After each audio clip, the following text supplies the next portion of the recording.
Hello everyone, myself Amita Saraswat, lecturer chemistry department MLV Government College Bhilwara, Rajasthan. Today my topic for BSc second year inorganic chemistry and this is my revision class.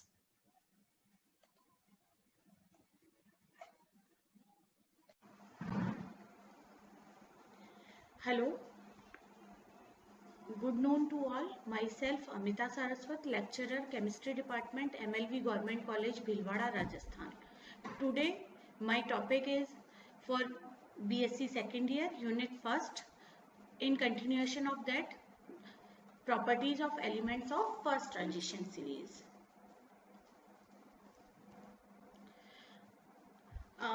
Our next property is oxidation state या ऑक्सीकरण अवस्था.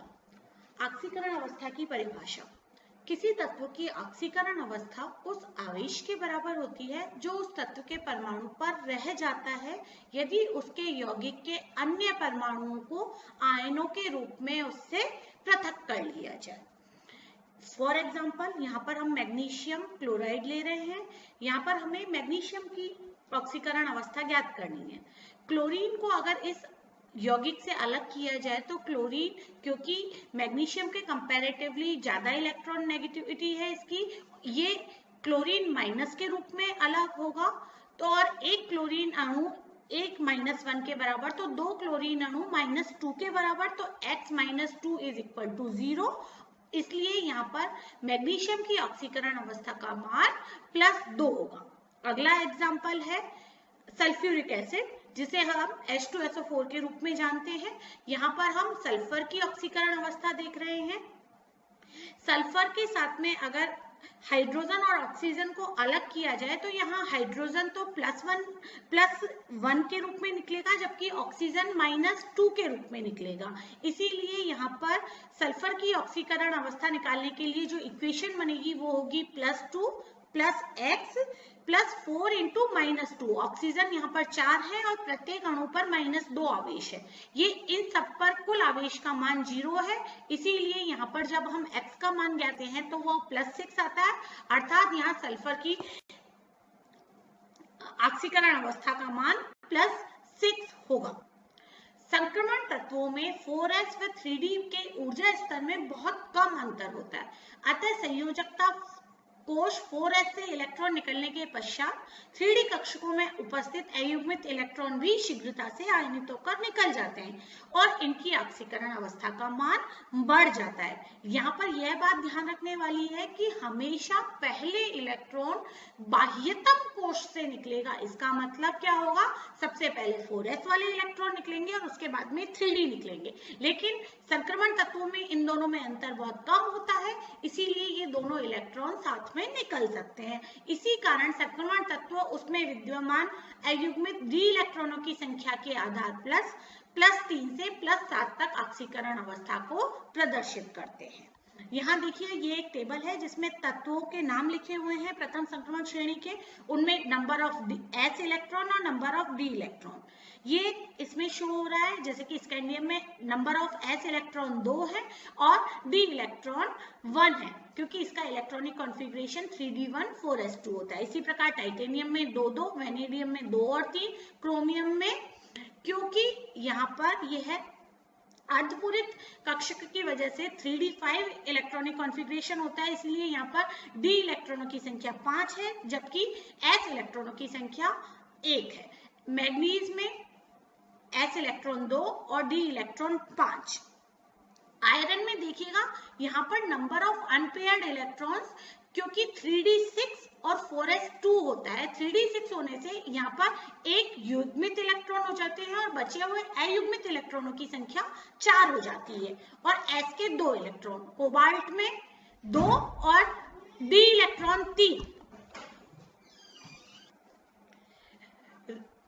निकल में number of s electron 2 और 3d8 होने की वजह से यहाँ पर 3 तो युग्मित इलेक्ट्रॉन, मतलब टोटल नंबर ऑफ युग्मित इलेक्ट्रॉन 6 होंगे और अयुग्मित इलेक्ट्रॉनों की संख्या 2 होगी. कॉपर में 1 और अयुग्मित d इलेक्ट्रॉनों की संख्या 0 और जिंक में भी 0. तो ऑक्सीकरण अवस्था, जब तक नंबर ऑफ अयुग्मित इलेक्ट्रॉन बढ़ते हैं तब तक ऑक्सीकरण अवस्था का भी मान बढ़ता है। आयरन के बाद में क्योंकि इलेक्ट्रॉनों का युग्मन शुरू हो जाता है, इसलिए यहाँ पर ऑक्सीकरण अवस्थाएं भी घटती चली जाती हैं। स्कैंडियम और जिंक ऐसे यौगिक हैं जो केवल एक ही ऑक्सीकरण अवस्था का प्रदर्शन करते हैं, स्कैंडियम +3 और जिंक +2। इसके अलावा टाइटेनियम +4 तक, वेनेडियम +5 तक, क्रोमियम +6 तक। मैग्नीज एक ऐसा यौगिक है जो सबसे अधिक ऑक्सीकरण अवस्था +7 का प्रदर्शित करता है। आयरन में ये +6, कोबाल्ट में +5, निकल में +4, कॉपर में दोनों ऑक्सीकरण अवस्थाएं पाई जाती हैं, +1 और +2, और जिंक केवल एक ही ऑक्सीकरण अवस्था का प्रदर्शन करता है जो कि है +2। किस धातु की कौन सी ऑक्सीकरण अवस्था अस्तित्व में आती है, ये धातु लिगेंड की रेडॉक्स अभिक्रियाओं पर निर्भर करता है। मतलब किसके साथ में वो उच्च ऑक्सीकरण अवस्था का यौगिक बनाएगा और किसके साथ में निम्न ऑक्सीकरण अवस्था का यौगिक बनाएगा, यह उसकी रेडॉक्स अभिक्रियाओं पर निर्भर करता है। फॉर एग्जाम्पल यहाँ पर देखिएगा, वेनेडियम अगर हेलोजन्स के साथ में क्रिया करता है तो फ्लोरीन के साथ में ये +5 ऑक्सीकरण अवस्था का यौगिक वेनेडियम पेंटाफ्लोराइड बनाता है, जबकि क्लोरीन के साथ में VCl4 और ब्रोमीन के साथ में VBr3 ही बनता है।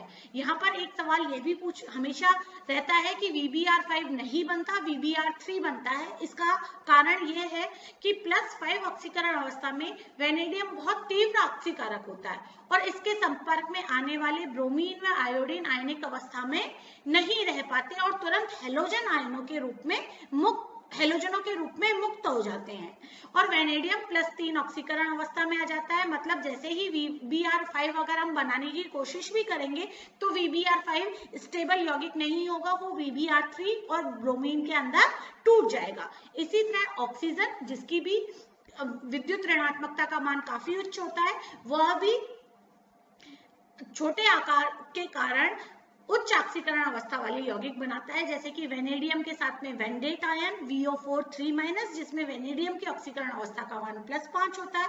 क्रोमियम की ऑक्सीकरण अवस्था CrO4 2- क्रोमेट आयन के नाम से जाना जाता है, जिसमें +4 और बहुत ही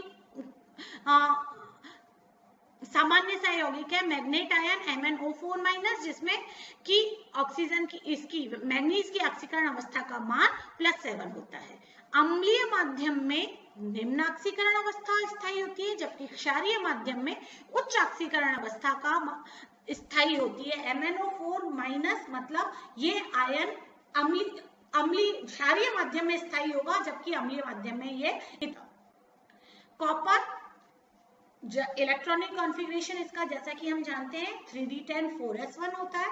कॉपर +1 3d10 जो कि मोस्ट स्टेबल होना चाहिए, लेकिन कॉपर +1 के अलावा +2 ऑक्सीकरण अवस्था का भी प्रदर्शन करता है और कॉपर +2 जो कि हम कॉपर सल्फेट के रूप में देखते हैं, बहुत कॉमन यौगिक है और आराम से पाया जाता है, नीला तोता के नाम से भी जाना जाता है। कॉपर +2 क्यों बनता है जबकि कॉपर प्लस में 3d10 होता है? इसका रीजन ये है कि कॉपर +2 की उच्च जलयोजन ऊर्जा के कारण इसका स्थायित्व कॉपर +1 से ज्यादा हो जाता है, इसीलिए कॉपर +2 जलयोजित अवस्था में अधिक स्थायी होता है। इसी तरह से Mn+3 Mn+2 की कंपैरेटिवली अधिक स्थायी होता है। इसकी वजह यह है कि Mn+3 जब बनता है तो इलेक्ट्रॉनिक कॉन्फ़िगरेशन होता है 3d4, जबकि Mn+2 जब बनता है तो इलेक्ट्रॉनिक कॉन्फ़िगरेशन 3d5 होता है, जो कि हाफ फील्ड है और हम जानते हैं कि अर्धपूरित कक्षक अधिक स्थायी होते हैं। इसी तरह से कभी कभी शून्य ऑक्सीकरण अवस्था के भी यौगिक बनते हैं, जैसे कि FeCO5।